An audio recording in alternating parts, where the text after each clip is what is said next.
Again.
can man, baby.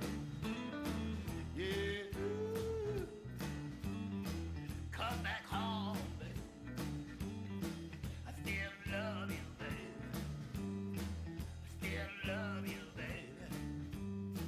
I'm the can man, baby. I'm the can man, baby. Oh, baby.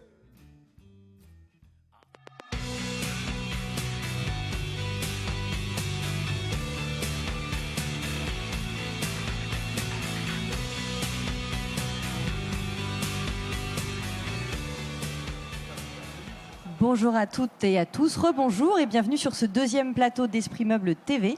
Cet après-midi, nous allons parler de la standardisation contre la personnalisation du meuble. Tout ça à l'heure de l'imprimante 3D, une imprimante 3D qui fait beaucoup rêver et fantasmer. Pour parler de ce sujet, j'ai à mes côtés Clément Moreau. Vous êtes le fondateur de la société Sculteo. Ce que vous allez peut-être faire dans un premier temps, c'est nous expliquer ce que fait Sculteo.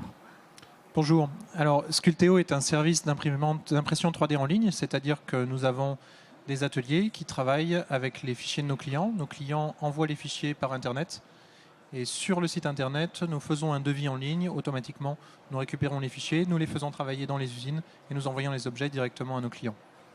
Alors, pour être très clair, vous fabriquez des objets à une échelle un peu différente de ce qu'on a devant nous tout de suite, où on a une toute petite machine imprimante 3D, une machine qui s'adresse plutôt aux particuliers. Alors, vous devez le voir, elle est actuellement en train de fabriquer un petit logo Esprit Meuble pour vous montrer un peu quelles sont les potentialités sur une toute petite échelle, mais de création d'un objet en 3D en direct. Alors, vous n'êtes pas sur ce positionnement-là. Vous avez des machines qui, je crois, sont énormes. À quoi ça ressemble une usine qui fait de la 3D ? Alors effectivement, là devant nous, on a une machine qui est une imprimante 3D personnelle. Nous, ce que nous croyons, c'est que les imprimantes 3D professionnelles ont du sens dans un atelier et ont spécialement du sens pour fabriquer des objets personnalisés. Donc là, derrière nous, on a une petite vidéosurveillance de l'usine donc de Sculteo dans les Pyrénées à Haro, et qui travaille jour et nuit pour fabriquer les commandes de nos clients. Donc là, on voit sur différentes vignettes, on voit différents gros plans de quelques machines qui travaillent avec des matériaux différents. On a de la résine, on a de la poudre de polyamide, on a une impression 3D à base de plâtre et de résine colorée. Donc, toutes ces machines en fait permettent de fabriquer des objets qui sont de jusqu'à 50 à 70 cm de taille et surtout avec une qualité qui n'a rien à voir avec ce qu'on peut trouver sur les imprimantes 3D personnelles, puisqu'on est bien meilleure définition et un bien meilleur état de surface que ce qu'on fait avec une imprimante personnelle. Alors aujourd'hui, il y a un véritable engouement et un grand intérêt pour l'imprimante 3D parce que, je le disais en introduction, les Français ont une véritable attente de personnalisation de leur mobilier. On a fait une étude, l'IPEA a réalisé une étude pour Sofinco dont on vous a parlé dès dimanche matin, dont on vous a communiqué les résultats. Et on va revenir sur quelques chiffres parce que ça nous paraît vraiment intéressant. Les Français disent que dans leur maison idéale, ils veulent que leurs meubles soient personnalisés. Personnalisés en termes de finition pour 37% d'entre eux, en termes de dimension pour 32% d'entre eux, et enfin, ils voudraient une maison où les meubles sont totalement sur mesure pour 24% d'entre eux. Donc vraiment, à l'heure où on communique beaucoup sur le mobilier pas cher, il y a des grandes enseignes qui fabriquent du mobilier très standardisé. Quand on va chez les uns, chez les autres, on retrouve assez facilement un meuble, une table, un verre qu'on a un peu tous chez nous. Et donc, les Français, ils disent « Ok, ça c'est bien, mais moi j'ai envie d'une maison qui me ressemble avec des meubles qui sont exactement comme je veux. » La 3D, est-ce que c'est une vraie réponse à ça ? Alors oui, la 3D est une réponse en partie. Par contre, il faut un petit peu mesurer la réponse puisque aujourd'hui, avec une imprimante 3D, il est assez peu question de fabriquer un meuble entier.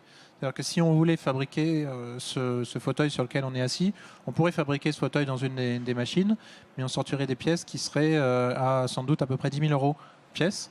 Et donc là, on est... Une chaise comme celle sur laquelle nous sommes assis, 10 000 € si vous la fabriquez avec une imprimante 3D. Voilà, et en plus, on sera dans une seule matière, probablement du plastique, éventuellement une résine souple ou un petit peu dure. Donc, on n'est pas là dans un domaine qui vraiment s'adapte à l'impression 3D telle qu'elle existe aujourd'hui.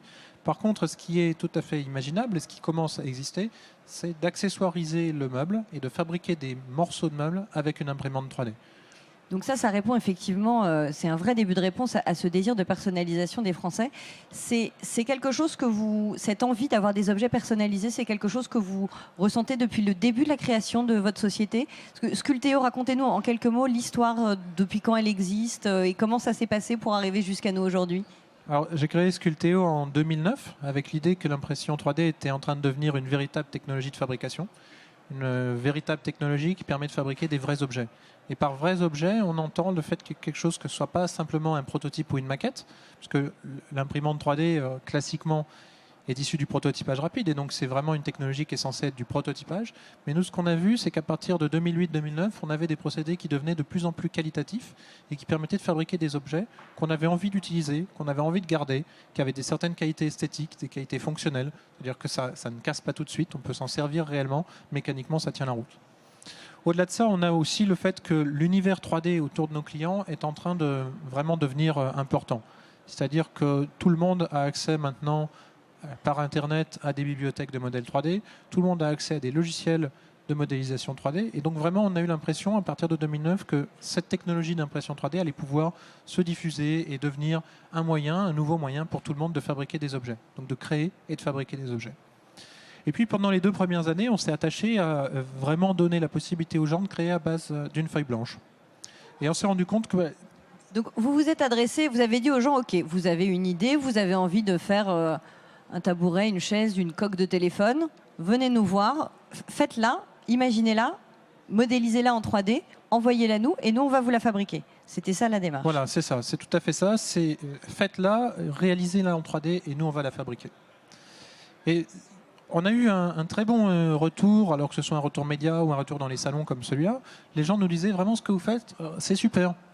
Et je passerai commande lundi prochain. Et puis les commandes, on les voyait jamais arriver. Et alors, pourquoi on les voyait jamais arriver ? En fait, on les voyait jamais arriver parce que c'est très compliqué de créer. Et que la création, c'est un véritable métier. C'est le métier d'un designer, c'est le métier de gens qui sont vraiment capables de faire sortir une idée du fond de leur cerveau, de la projeter sur une page blanche, d'en faire finalement un plan 3D d'une pièce, d'un meuble, d'une poignée de porte, d'une coque de téléphone, de tas de choses. Donc, puisque ça, c'est très compliqué, les gens réussissaient en général à s'y mettre. Ils y passaient 2 heures un samedi matin. Et puis au bout de 2 heures, ils étaient en général totalement découragés. Pas tant par la complexité technique de l'outil, puisque les outils sont devenus de plus en plus simples. On peut trouver un outil de création 3D aujourd'hui simple. Il y a des logiciels gratuits, il y a des logiciels payants. Mais enfin, tout ça, globalement, c'est assez simple. Mais ce qui est compliqué, c'est vraiment la notion de création. Et puis, il ne faut pas être découragé par son premier essai, parce qu'en général, votre premier essai, il est raté. Et si vous êtes découragé par le premier essai, vous arrêtez là et vous ne serez plus jamais client. Donc ça, c'est ce qu'on a trouvé pendant les 2 premières années. En fait, on n'est pas tous des créatifs. C'est quand même un métier de créer un meuble aujourd'hui. Un meuble, un objet quelconque, ça nécessite une qualification. C'est-à-dire qu'on a tous des idées, on a tous des rêves, mais on n'est pas tous capables d'aller au bout de cette idée. C'est ça, on a tous des idées et en général, on a tous des idées assez floues. Alors moi, par exemple, je suis pas un designer, je suis pas un créateur, je suis pas un créatif. Je suis assez bon dans d'autres choses, mais là-dedans, je suis pas très bon. Et par exemple, si je prends un crayon de papier, je suis absolument incapable de dessiner les objets qui sont autour de nous. Je suis juste pas capable de les dessiner. Éventuellement, je pourrais recopier un objet qui existe déjà, mais imaginer quelque chose qui est dans le fond de ma pensée et me dire j'aimerais vraiment avoir une tasse à café comme ça ou j'aimerais vraiment avoir un pied de lit comme ça j'en suis incapable. Pour autant, je maîtrise le crayon de papier. Je sais exactement comment marche un crayon de papier. Donc, c'est vraiment pas ça le problème. Le problème, c'est la création. C'est un processus intellectuel compliqué. Donc, nous, la réponse qu'on a donnée à partir de 2011, c'est de se dire la création, c'est un métier. Et c'est le métier de ce qu'on appelle des designers. Donc, on pourrait appeler ça autrement, mais aujourd'hui, ça s'appelle des designers. Et donc, ces gens-là, on va leur redonner un rôle que le fantasme de l'impression 3D avait essayé de leur enlever. C'est-à-dire, il y a beaucoup de gens dans le milieu de l'impression 3D qui disent on est tous des designers, on est tous créateurs, on va tous pouvoir créer un meuble. Et vous dites non, on n'est pas tous des créateurs, on n'est pas tous des designers. Donc nous, on n'y croit pas tellement. On ne croit pas tellement que chacun va pouvoir créer les objets qui sont autour de lui. Par contre, ce qu'on croit, c'est que les gens en ont très envie. Et alors cette envie, on la résout en leur donnant une possibilité de créer en partie, mais pas forcément en leur donnant une page blanche. Alors je m'explique, en fait, on leur propose des modèles à personnaliser. Par exemple, sur les coques de téléphone portable, on a fait un travail pour que des designers designent des coques de téléphone portable qui sont faites spécifiquement pour que quelqu'un puisse les modifier et les finir. C'est-à-dire que le designer a accepté de laisser une part de liberté. Et d'ailleurs, ça a été un des sujets compliqués, c'est-à-dire pour un designer, laisser une part de liberté, c'est pas toujours évident. Donc on a trouvé des designers qui sont tout à fait d'accord avec ça. Donc je pense en particulier à Jean-Louis Fréchin, qui a été le premier à nous suivre dans l'aventure, qui nous a vraiment aidé, qui nous a montré que la personnalisation d'objets, ça pouvait être plus que mettre une photo de chaton ou de bébé sur le dos d'un objet. Alors aujourd'hui, le processus, admettons, je suis moi, créateur ou designer, pour que vous fabriquiez ce que j'ai modélisé en 3D, ça se passe comment? Je vais sur le site www.sculteo.fr, je télécharge le modèle 3D de l'objet que j'ai imaginé, et vous le fabriquez, et je le reçois. Tout ça dans un délai très court, c'est à peu près ça le chemin de Oui, l'objet? alors c'est ça. C'est-à-dire que le créateur, celui qui a créé l'objet 3D, le modèle 3D, l'envoie sur le site sculteo.com. Donc sur ce site, on va faire un devis automatique. On va commencer par visualiser le fichier. On va pouvoir bien vérifier qu'on ne s'est pas trompé de fichier, ce qui est quand même quelque chose d'assez important. C'est-à-dire on ne s'est pas trompé de fichier, c'est bien le fichier que je voulais réaliser. Voilà son prix. Vous vérifiez que cet objet est réalisable? On vérifie que l'objet est réalisable, on répare les petites erreurs qu'on est capable de réparer, et s'il y a des erreurs qu'on n'est pas capable de réparer, on informe le client en lui disant, voilà, là votre fichier, dans telle zone, il a un problème, je ne comprends absolument pas ce que vous avez voulu faire, donc je vous renvoie le fichier. Donc ça c'est le premier travail de sculteo.com. On fabrique un devis automatiquement, c'est-à-dire en à peu près 30 à 40 secondes, le client a le prix dans la matière de son choix. Donc les matières, ça peut être de la céramique, du plastique, des métaux précieux. Il y a beaucoup de matières quand même aujourd'hui. Donc vous dites céramique, plastique, résine, et aussi des métaux précieux. On peut travailler avec de l'argent massif par exemple. Si on se met à faire du mobilier en argent massif... Oui, alors pour l'argent massif, effectivement, pour le mobilier, il faut vraiment rester sur des détails et des accessoires. Oui.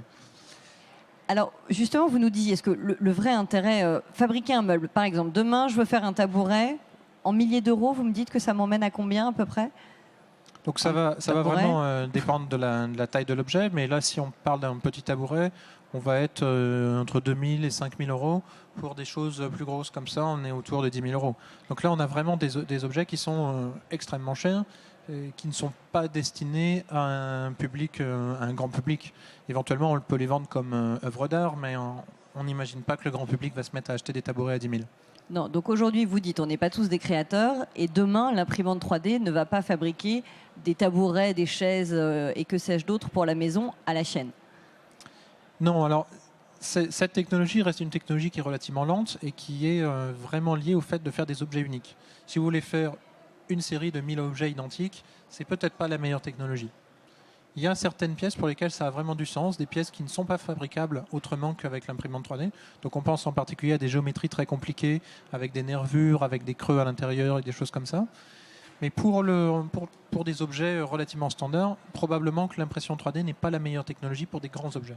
Par contre, pour faire des objets uniques et personnalisés, on a là la seule solution industrielle qui permet de faire quelque chose de manière industrielle avec un certain niveau de qualité. Alors, appliqué à l'univers du meuble, qu'est-ce que ça peut être? Qu'est-ce qu'on va pouvoir créer comme accessoire, par exemple, personnalisé, qu'on va pouvoir associer à un meuble, à un objet de la maison? Alors, la première chose à laquelle on pense, finalement, ce sont les boutons de tiroir, les boutons de porte, les poignées de porte. Donc là, on est dans quelque chose qui n'est traditionnellement pas fait en bois ou pas forcément fait avec les technologies normales de l'ameublement. Donc on peut avoir traditionnellement des boutons en porcelaine, on peut aussi faire des boutons en céramique avec l'imprimante 3D. La différence avec les boutons standards, c'est que là vous allez pouvoir faire quelque chose entièrement sur mesure. C'est-à-dire que celui qui veut la tête de sa femme sur un bouton de poignée de porte peut avoir la tête de sa femme sur un bouton de poignée de porte. Pour claquer les portes. Et je lui laisse. Alors, vous parlez des poignées de porte, des poignées de commode. Qu'est-ce qu'on peut imaginer d'autre peut-être, je ne sais pas, de plus surprenant, ou à quoi d'autre on pourrait penser? Des choses qui se grefferaient sur un meuble, par exemple? Oui, dans le meuble, il y a tout ce qui est pièces décoratives, c'est-à-dire des plaquages qu'on ramène, des choses comme ça. Donc, tout ça, on peut faire. On a fait éventuellement des façades de portes, donc des petits panneaux fins avec un décor à coller sur une porte de meuble. Et ça rend extrêmement bien. Alors aujourd'hui, le particulier, il va s'adresser à vous, donc soit pour faire quelque chose, un accessoire qui va venir personnaliser sa maison. Est-ce que vous travaillez aussi avec les industriels du meuble pour faire du prototype? Oui, bien sûr. Donc on fabrique aussi des prototypes de meubles. En général, ce sont des maquettes à l'échelle réduite. C'est-à-dire que là, pour faire des maquettes à l'échelle réduite, on a une très bonne solution, puisqu'on peut fabriquer en 48 à 72 heures un objet que l'industriel aurait mis beaucoup plus de temps à avoir. Une autre application de l'impression 3D sont éventuellement dans des projets un peu plus prospectifs. On peut imaginer fabriquer vraiment des meubles directement avec les machines. Donc là, il y a par exemple un designer qui s'appelle François Brumand qui a fait une carte blanche Ovia l'année dernière avec vraiment des belles réalisations. Alors je crois qu'on a des visuels des réalisations de François Brumand qu'on pourrait peut-être montrer. Voilà. Alors expliquez-nous ce qu'on voit, parce que c'est assez spectaculaire. Et pour que tout le monde comprenne bien, c'est un projet donc de chambre avec un dressing, c'est tout en béton et c'est fabriqué entièrement avec une imprimante 3D. Ça a l'air incroyable, parce que là c'est presque un module de maison qui est complet, qui est fabriqué en 3D. Alors là, donc effectivement, François Brumand est un designer qui a travaillé sur le sujet, donc ça n'a pas été fait par Sculpteo, hein, c'est bien quelque chose qui est en dehors de nous. Et c'est un projet qui avait pour objectif de montrer que l'impression 3D peut amener quelque chose de neuf dans l'ameublement. Et donc les formes qu'il a obtenues, manifestement, on les voit très peu dans les rayons du salon, donc on est vraiment sur quelque chose de totalement nouveau, totalement prospectif aujourd'hui, mais quelque chose qui est vraiment nouveau et qui apporte quelque chose. Alors, il y a une autre chose qui est très intéressante et dont on parle beaucoup, qui est associée à l'imprimante 3D, c'est les Fab Labs. Alors, est-ce que vous pouvez nous expliquer les Fab Labs, ce que c'est, à qui ça s'adresse, qu'est-ce qu'on trouve dans un Fab Lab? Parce qu'il s'en est créé une petite dizaine en France sur les 2 dernières années à peu près. Qu'est-ce que c'est un Fab Lab? Alors, un Fab Lab, donc ça veut dire d'abord Fabrication Laboratory. C'est donc un laboratoire de fabrication. C'est quelque chose qui a été inventé par le MIT et qui est avec une charte MIT. Donc, un Fab Lab, c'est globalement une pièce avec des machines qui sont des machines de bricolage, donc, des machines assez traditionnelles de travail du bois, de travail du métal, travail du plastique, mais aussi des machines beaucoup plus modernes comme une imprimante 3D, une découpe laser, une découpe vinyle, donc des machines qui mixent la fabrication numérique avec la fabrication traditionnelle. Et donc dans un Fab Lab, l'idée c'est que les gens, le public, peut venir bricoler, construire quelque chose, un ameublement, un meuble, un accessoire, une voiture, enfin absolument. Ce sont des lieux ouverts, c'est-à-dire que les visiteurs de salon, s'ils se renseignent et qu'il y a un Fab Lab près de chez eux, ils peuvent y aller parce qu'ils ont envie de fabriquer une table, un fauteuil. Ils s'y rendent et sur place, ils vont trouver les matériaux ou classiques ou technologiques comme une imprimante 3D pour fabriquer cet objet dont ils ont envie, qu'ils ont imaginé. Oui, c'est ça. C'est-à-dire que le Fab Lab, c'est un lieu essentiellement ouvert. Donc ça fait partie de la charte du Fab Lab. Il faut que ce soit ouvert. Alors ça peut être ouvert gratuitement ou ça peut être ouvert moyennant un petit ticket d'entrée. Mais enfin, globalement, c'est très peu cher. On peut rentrer dans un Fab Lab et on peut bricoler. Et une fois qu'on a dit ça, on n'a pas tout dit, puisqu'en fait, un Fab Lab, c'est aussi un lieu de partage. C'est-à-dire que non seulement c'est ouvert et vous pouvez venir travailler, mais en plus, vous êtes vraiment incité à documenter ce que vous faites, à expliquer comment vous avez fait, à publier les plans de votre construction et à utiliser comme ça la base de connaissances qui est créée au fur et à mesure par les différentes personnes qui viennent sur le Fab Lab.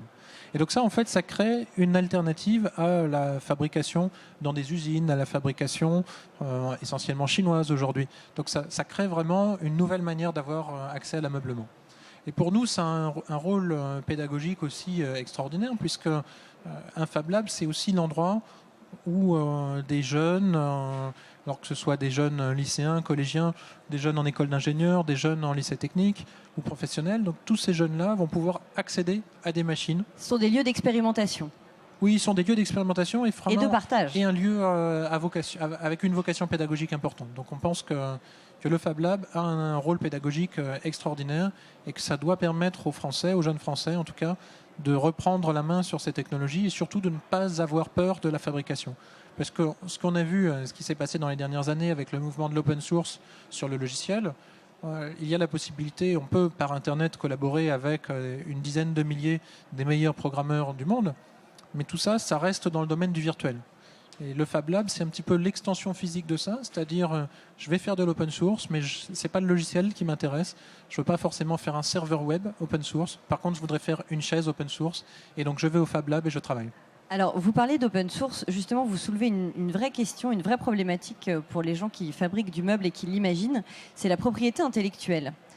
Il y a une grande angoisse, je crois, une grande crainte de la part des gens qui imaginent des meubles aujourd'hui, de se dire qu'on va leur voler leur dessin, en faire un modèle 3D, et que n'importe qui, parce que demain ce sera diffusé sur Internet, pourra faire fabriquer, grâce à une imprimante 3D, quelque chose sans avoir participé à son développement et sans avoir payé de royalties aussi pour ça. Comment vous vous positionnez, vous, par rapport à ces problématiques de propriété intellectuelle ? Oui, alors nous, ce qu'on croit, c'est que l'imprimante 3D ne change finalement pas grand-chose dans cette histoire. C'est-à-dire qu'aujourd'hui, contrefaire un meuble, c'est possible, et c'est possible sans imprimante 3D. Vous allez dans les rayons ici, vous prenez quelques photos, vous demandez à quelqu'un de refaire le meuble, c'est tout à fait possible. C'est illégal, bien sûr, mais c'est possible. Et c'est juste une nouvelle dimension, en fait, de la contrefaçon. Oui, alors c'est une nouvelle dimension. Ça a beaucoup de sens pour des petites pièces mécaniques, des petits mécanismes, des choses comme ça. Ça a peut-être un peu moins de sens pour l'ameublement, où encore une fois, l'imprimante 3D n'est pas forcément la meilleure solution pour fabriquer un canapé ou un fauteuil. Et ce qu'on voit, c'est aussi que le copyright protège toutes ces œuvres, puisque tous les objets que nous avons sont en général protégés par le copyright s'il s'agit d'œuvres, ou par un dépôt de modèles de dessins si ce sont des modèles déposés, ou encore par le droit des brevets. Donc tout cet arsenal légal n'est pas modifié par l'imprimante 3D. Ce n'est pas parce que vous avez une imprimante 3D que vous avez le droit immédiatement de contrefaire toutes ces choses-là. Donc vraiment, l'impression 3D arrive en addition des autres technologies, en addition des autres problèmes, mais ne crée pas en elle-même le problème. Maintenant, une fois qu'on a dit ça, effectivement, moi je suis en train de me dédouaner. Là, j'entends votre prochaine question. Donc oui, c'est sûr que l'imprimante 3D change la donne, et alors elle la change dans la mesure où par Internet, vous pouvez envoyer des fichiers et les faire refabriquer à une imprimante qui est à l'autre bout du monde. Ça, c'est vrai que ça change la chose, mais c'est pour nous seulement incrémental et ce n'est pas la création d'un nouveau problème. Alors, on a commencé ce plateau en disant qu'aujourd'hui, il y avait donc du fantasme autour de l'imprimante 3D, mais qu'il y avait aussi une vraie diffusion. Ça y est, les gens commencent à... L'imprimante 3D, on voit ce que c'est. En tous les cas, on a envie d'aller voir. Et il y a des marques comme Auchan qui ont mis à disposition de leurs clients, dans certains de leurs centres commerciaux, des imprimantes 3D. Qu'est-ce que vous pensez de ce genre d'expérimentation ? Alors, nous, ce qu'on croit, c'est que c'est un moment dans l'histoire et que c'est un moment où on a besoin que le client final voit la machine et voit les imprimantes 3D pour comprendre bien de quoi il s'agit. Donc on est très content déjà de voir que des marques le font. On pense que c'est vraiment une bonne chose. C'est très très bien que des marques prennent la décision d'aller mettre le grand public au contact avec cette nouvelle technologie. C'est très bien que les gens n'aient pas peur, c'est très bien que toutes ces marques vraiment prennent leurs responsabilités. Après, on pense aussi que c'est pas forcément par là que l'essor de l'impression 3D va passer. C'est-à-dire que c'est vraiment un moyen de faire prendre conscience, mais ce n'est pas forcément dans les magasins qui vont se passer le plus de fabrication. L'imprimante 3D pour nous doit être essentiellement un moyen de production et donc doit rester dans des usines, puisque, vous l'avez vu un petit peu à la télé tout à l'heure, l'usine, c'est pas simplement une imprimante 3D et c'est tout. C'est-à-dire qu'il y a beaucoup de choses autour de cette imprimante 3D. Il y a des moyens de finition, il y a du polissage, il y a de la peinture, il y a de la teinture, il y a du sablage. Enfin, il y a des tas de choses qui font que c'est nécessaire d'avoir vraiment un véritable atelier, comme un atelier de meubles. C'est-à-dire qu'on ne peut pas imaginer de remplacer un atelier de meubles par une simple machine qui découpe des planches de bois et penser qu'une imprimante 3D remplace une usine, c'est un petit peu la même chose. Alors, je crois que notre machine a fini de fabriquer le petit logo que nous avions. Alors, attendez, je vais le récupérer. Voilà. Hop, voilà. Alors voilà, en 20 minutes, on a pu fabriquer, avec cette imprimante 3D pour le grand public, un petit logo. Tenez, je vous le donne. Qu'est-ce que vous en pensez ? Alors déjà, moi, ce que j'en pense, c'est que c'est une machine extraordinaire. C'est-à-dire que si vous avez... alors ça là est un peu plus cher, mais vous pouvez en trouver aux alentours de 600 à 1500 euros. Si vous avez cette somme-là pour faire un cadeau de Noël à un jeune ingénieur ou à un jeune ingénieur à la retraite, et n'hésitez pas, ça lui fera plaisir, c'est une machine qui est extraordinaire. Ensuite, ça fait des pièces qui ne sont pas forcément des pièces utiles. Là, on a une pièce qui respecte très bien la forme qu'on lui a donnée, mais il y a un état de surface qui est relativement mauvais. Donc là, on a fabriqué très vite en plus, donc on a des couches relativement épaisses. Mais on a quand même quelque chose qui respecte tout à fait la forme, mais qui n'est pas forcément quelque chose que vous allez utiliser. Je ne pense pas que vous allez mettre cet objet en décoration sur vos meubles design. Alors, Mais oui, on a quelque chose qui est magnifique. Ouais. alors je ne sais pas si la caméra le voit, mais effectivement, vous le disiez, il y a quand même un petit souci de finition. Là, il faudrait encore quoi, le polir un petit peu, cet objet? Alors, dans cette matière, le polissage est assez compliqué. Ce qu'on peut faire, c'est utiliser de l'acétone en solvant et qui va permettre de lisser la surface assez rapidement. Eh bien, écoutez, Monsieur Moreau, merci beaucoup. Je crois qu'on a vraiment compris qu'il y avait des potentialités extraordinaires avec l'imprimante 3D, qu'on n'était pas tous des créatifs, mais qu'il y avait des designers qui travaillaient pour nous et pour qu'on puisse personnaliser, amener un peu de caractère aussi dans nos maisons, et que c'est un marché, on n'en est qu'au début, il va se passer des milliers de choses. Vous voyez ça comment, vous, dans les 5 ans à venir? Alors, c'est un peu devenu la tarte à la crème de parler de troisième révolution industrielle, mais nous, on croit vraiment que c'est en train d'arriver et que c'est une révolution industrielle qui passe dans les usines. Et alors, donc, effectivement, nous, on ne voit pas ce genre de révolution industrielle arriver dans le salon, mais on voit vraiment le fait qu'en arrivant dans les usines et en rentrant assez profondément dans les usines, cette technologie de fabrication est en train vraiment de changer la donne, puisqu'on a la possibilité de fabriquer des pièces autrement, fabriquer des pièces en petite série, fabriquer des pièces sur toute la planète en même temps, et donc de changer vraiment la manière de fabriquer. Bon, ben en tous les cas, ça fait rêver. Merci beaucoup, Monsieur Moreau. Merci à tous de nous avoir suivis. Je vous propose de retrouver demain matin sur ce plateau d'Esprit Meuble TV Sandrine Dominguez à 11h pour parler de la filière écologique du meuble. Merci à tous. Bonne fin de journée.